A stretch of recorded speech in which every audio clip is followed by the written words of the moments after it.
ต้อนรับเข้าสู่ช่องป้าจำลองสหายเราคุณค่ะค่ะเราจะมาปอกดอกกระเจียวเนาะค่ะเนาะผู้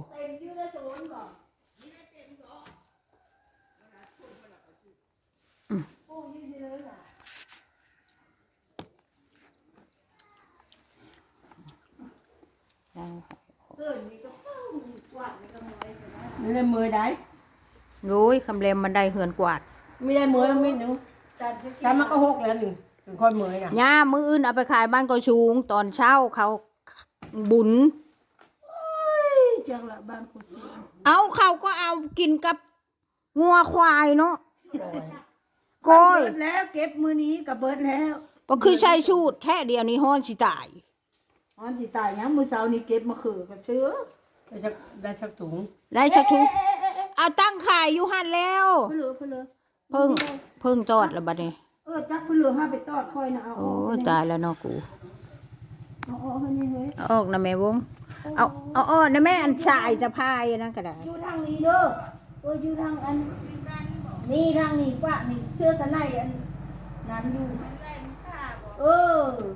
เย็นแห้งละบ่มีเลยมันตอดป๊าบมันบินไปแล้วอันตอดป๊าบนะเนาะวงไข่มันนั่นล่ะเอาย่าขึ้นมากินแล้วแม่อันนี้ยังกินข้าวป้ามาถามกินข้าวมาถามกินข้าวได้ไม่ได้กินข้าวนะก็ได้กินกับเพ่ได้เพื่อกิน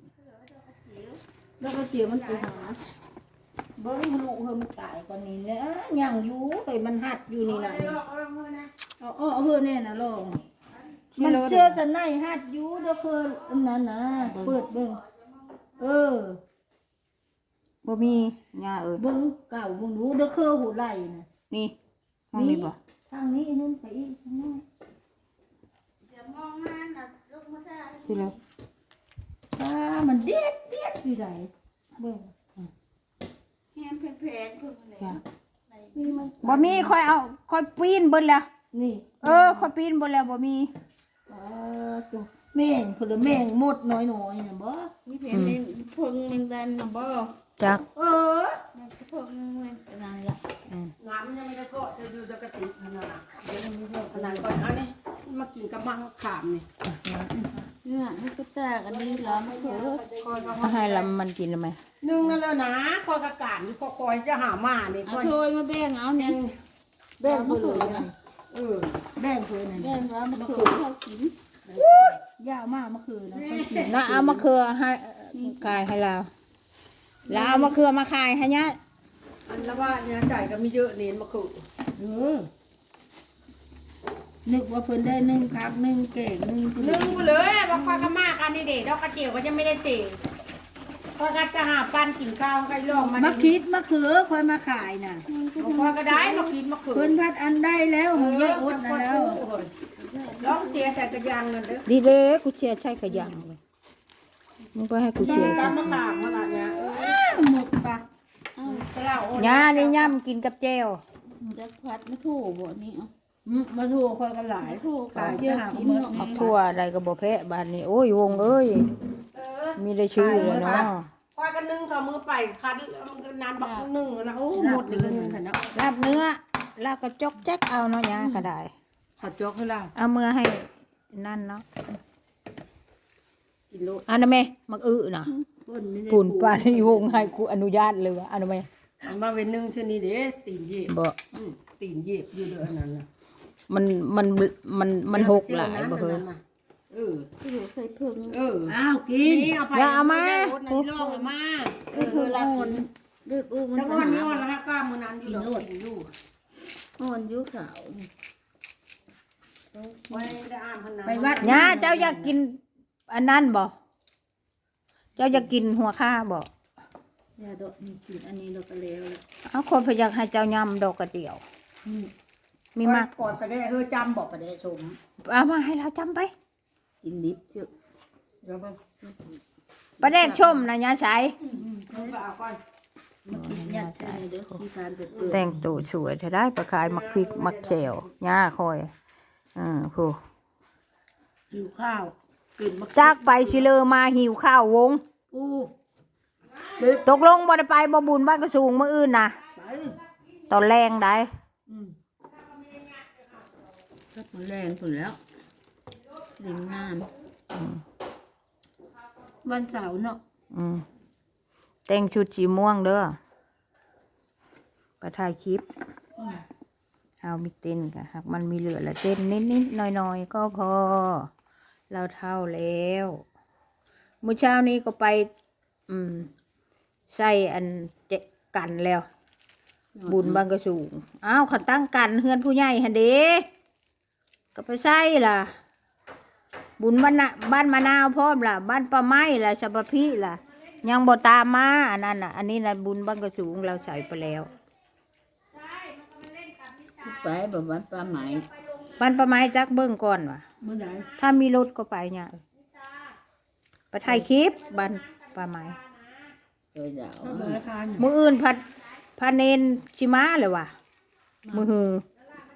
มาวัดบ้านเฮาแล้วชักองค์ หลายแล้ว เป็นร้อยผู้กับข้าวพัดคนละหม้อพอนะ เท่แล้ว สักแพ่เอาไปเลยแล้วบ่มีเพลือให้แล้ว ลงไปสมทบขาว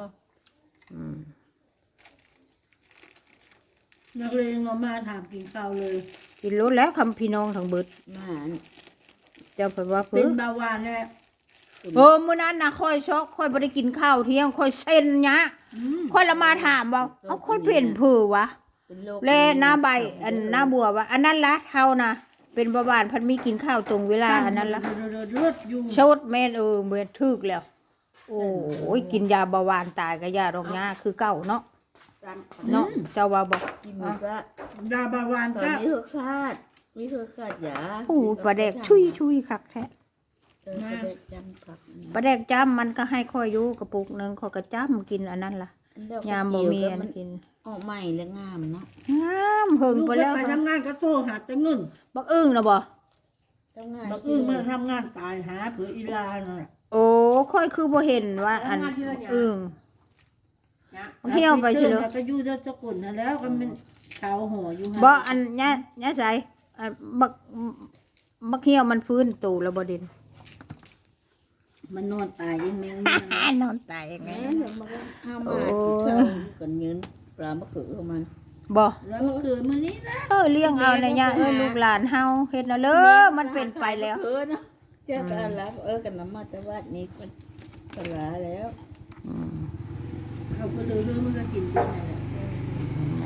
มาแต่วัดย่าอันนี้ก็ย่าอันนั้นก็เพื่อน อันนี้ก็ย่าอะไรได้เป็นลูกไผ่บ้านกกอกลูกเยอะลูกไผ่คนโตได้คุณยายนี่ก็ได้โอ้กินปลาแดงสุดยอดอลังการแซ่บนั่นละไผ่ว่าโบแซ่บคุณไม่ได้ว่าแซ่บโอ้ยมาข้าวฮ้อนๆมักพริกกัดมักพริกระวงเนาะเนาะโตมันเลี้ยงเฮ็ดแซ่บแล้วพอเลยเอาเป็นกระจอกนะปลาแดกมันไปหาตามให้นาคนเด้อน้าน้องค่อยกับมันกวาดจนเบิดอีไผ่เพิ่งนี่ละตามห้องตามนองคนมันไปกวาดเบิดมาเฮ็ดปลาแดกไม่เอาแล้วค่อยไปแช่เอาจักไผ่แพงบ่แพงแล้วมันหละเบิดได้อีไผ่ยามันเยอะ ไทยทุ่งจะโอ้ยปลาเบิ่งกว่ามันดุก็ได้กินคนขี้ข้านก็ได้กินแต่นกเจ้าตัวแม่นบ่ยะคือคอยนี่ได้กินนกเจ้า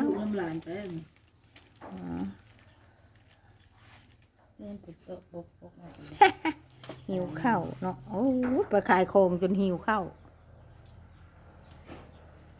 อันนี้คือเลือดมะขามนี่มันเป็นเบาหวานมันกินไม่ได้กินได้อยู่นิดนึงอย่าไปกินหลายน้ององเป็นอยู่กินอยู่แล้วกินอยู่แต่ว่าอย่ากินหลายคำคาดเบาหวานมันก็ช็อกงะกินอยู่น้ำอ้อยน้ำตาลก็มีกินหลายใช่โอเคค่ะมีคาดหวานดอกกระเจียวงามๆเพื่อดอกงามๆนะคะพอจบคลิปเกณฑ์นี้ค่ะอย่าลืมกดไลค์กดแชร์กดติดตามให้คุณยายด้วยค่ะขอบคุณ